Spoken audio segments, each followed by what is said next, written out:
It was for the seasons of 2001, 2002, and I was in a supervisor position, as the French would call agent de maîtrise. So myself and another SeaWorld trainer, Lindsay Rubenkamp, she and I, we were equal position, and we both ran the killer whale facility. So even though we technically answered to a boss, John Kershaw, who was the equivalent of the curator of the park, he was only a dolphin trainer.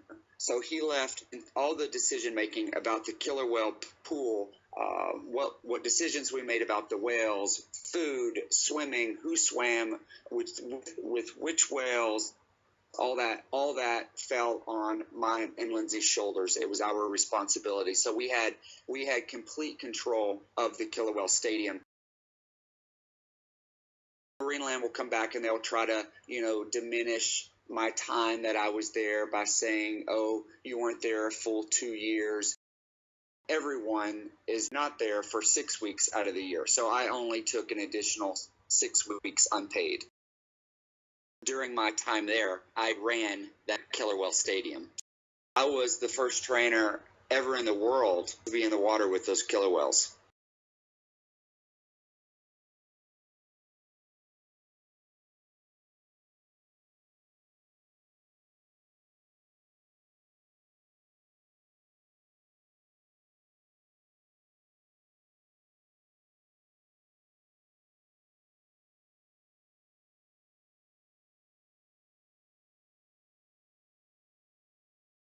In his letter, he just went on to just say, you shouldn't be concerned. We've got everything under control. Our water filtration system is great. We've invested all this money. It's state of the art. And we fixed everything. Everything's under control. So you don't need to be concerned, and you don't need to be basically butting into our business. Was the interpretation of the letter. And as we all know, less than 48 hours later, after he sent that letter out to the media to get to me, Val was dead.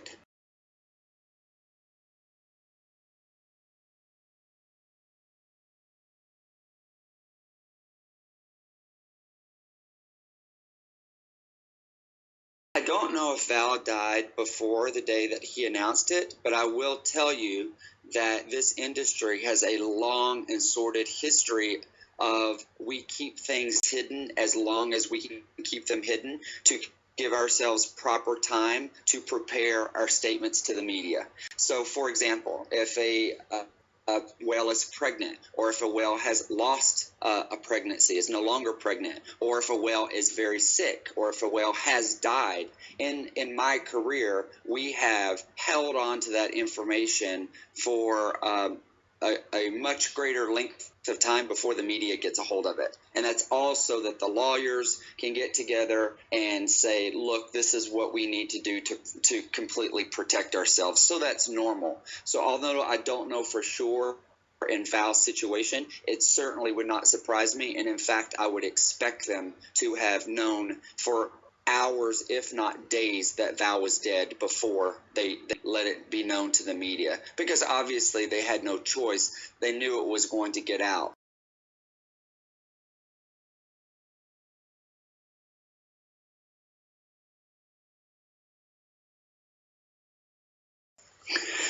Well, obviously, because this is a devastating blow to them. And, so far, what we call the blackfish effect and everything that's happening in the United States, Marineland has so far, and Laura Parque and Tenerife, they've kind of not had to feel the same type of consequence and been shielded somewhat because they are over in, you guys are over in Europe. But with something like this happening, this brings this whole controversy to their doorstep.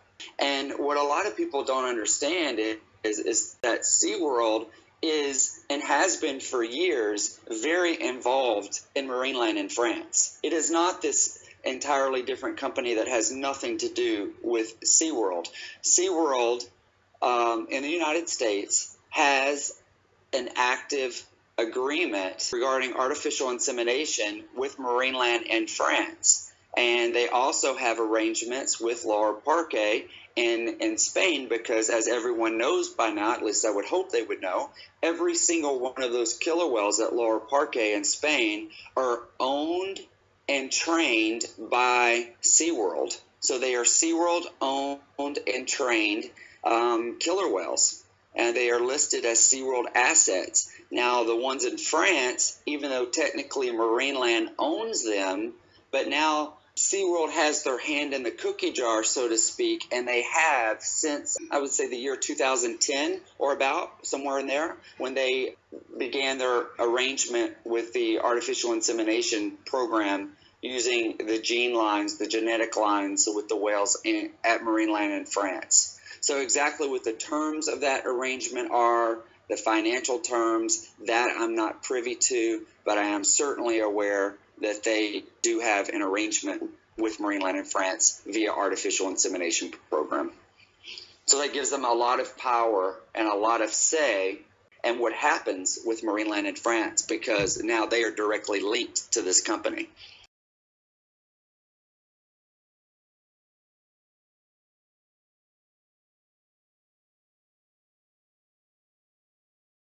Yeah, how convenient that they don't list out how they're helping them. So, that's an easy way out, isn't it? To just say, oh, we're helping them, but we're not going to tell you how we're helping them. To me, what's clear here is SeaWorld has the financial resources.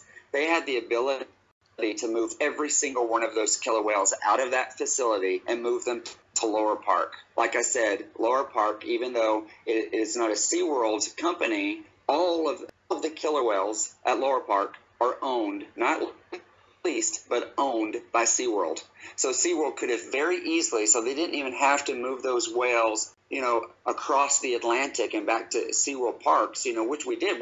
When we moved the killer whales from SeaWorld of Texas, California, and Florida, we shipped those whales all the way across the Atlantic to off the coast of Africa to Lower Park. So if we can do that, we certainly can transport killer whales from the south of France to Spain. So SeaWorld had the financial resources. They had the ability. They chose not to do that. They could have easily separated those whales in Lower Park. They could have kept the Lower Park whales on one side, and they could have kept the Marineland Antibes whales on the other side, because, again, this would only have been a temporary situation until they had 100% rectified the situation and made sure that the facility in France was inhabitable by these animals. They chose not to do that. And because they chose not to do that, anything that they may have done or claim to have done, because, saying you did it and really doing it are two totally different things. So anything that SeaWorld said that they claimed to do for assistance, obviously and clearly was not enough, and it resulted in the death of one whale that we know for sure, Val. There could be others, and for me personally, I hold them absolutely responsible for the death of Val and for whoever else could die as a result of this disaster.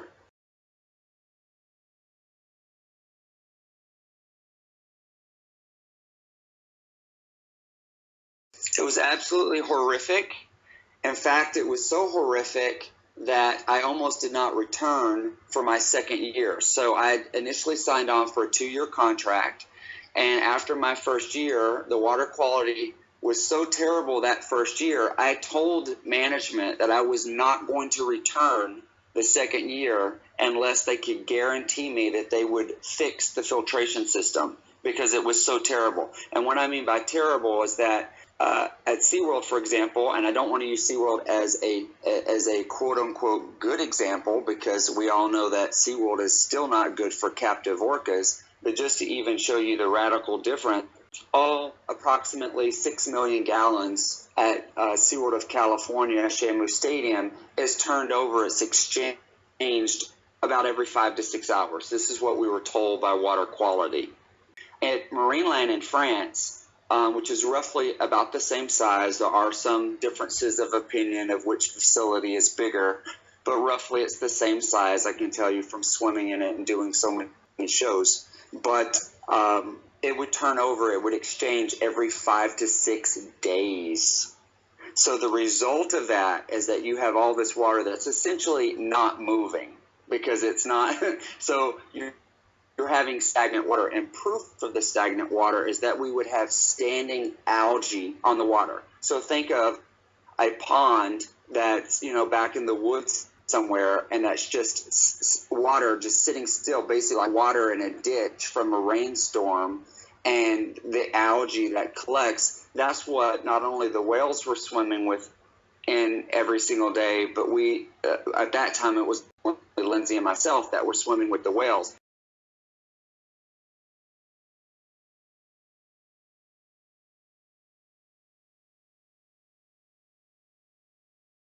Marineland either chose not to spend the money or they did not have the money to spend on a chilling system for the water. And for all I know is they don't have a chilling system on the water still. I'm not sure. I can't verify that. I just know that they didn't have it when I was there. And up until 2008, when I really last had my true communication regularly with people at that facility, they still did not have it. So with no chilling system on the water in the wintertime, the temperature is okay for the whales. It's cold enough. It keeps the bacteria levels low enough. But in the summer, it's so hot, and with standing algae on the water, the bacteria levels are so high that even myself, I kept getting these massive skin infections from the water.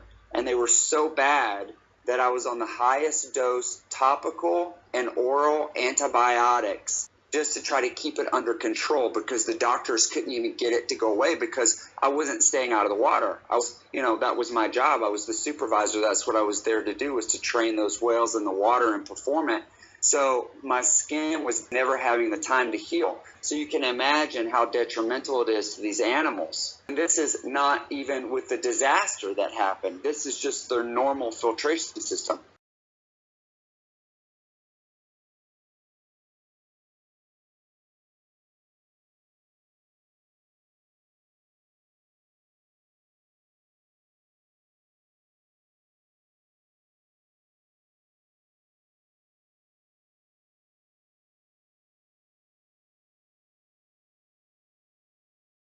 All of the whales were so scalded and so burned by the chlorine, this massive amount of chlorine that had been injected into their pool nonstop overnight, none of the whales could open their eyes, even for feeding. So to feed them, we would have to touch the side of their face with a fish to let them know that we had food, and they would open their mouth still with their eyes closed, and we would feed them that way.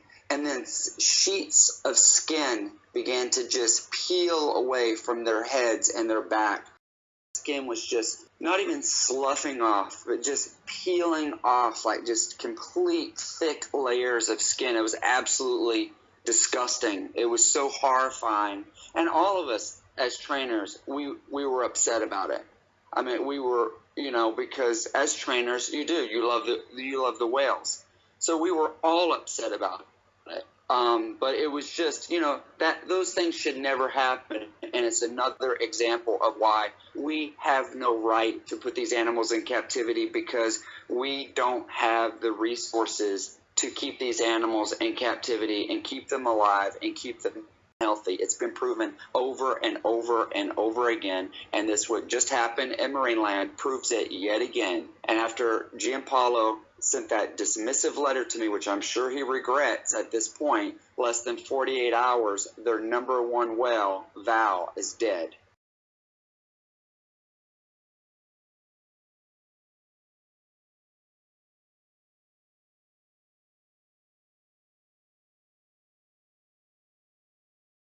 No, I was not, and there definitely was not any emergency action plan set in place. In fact, all of the French trainers, none of them were even required to pass swim tests to show that they, or demonstrate that they had strong swimming skills, nor were they required to even be certified in CPR, and we did not even have paramedics on site. So in case of any type of disaster, where certainly even trainers or employees were hurt or injured, we didn't even have medical staff on site. We didn't have trainers who had necessary and proper training to help keep them alive and working with these types of animals, and certainly any type of excessive flooding, natural disaster, or there was no action plan to speak of whatsoever in place to save the animals or to save the people.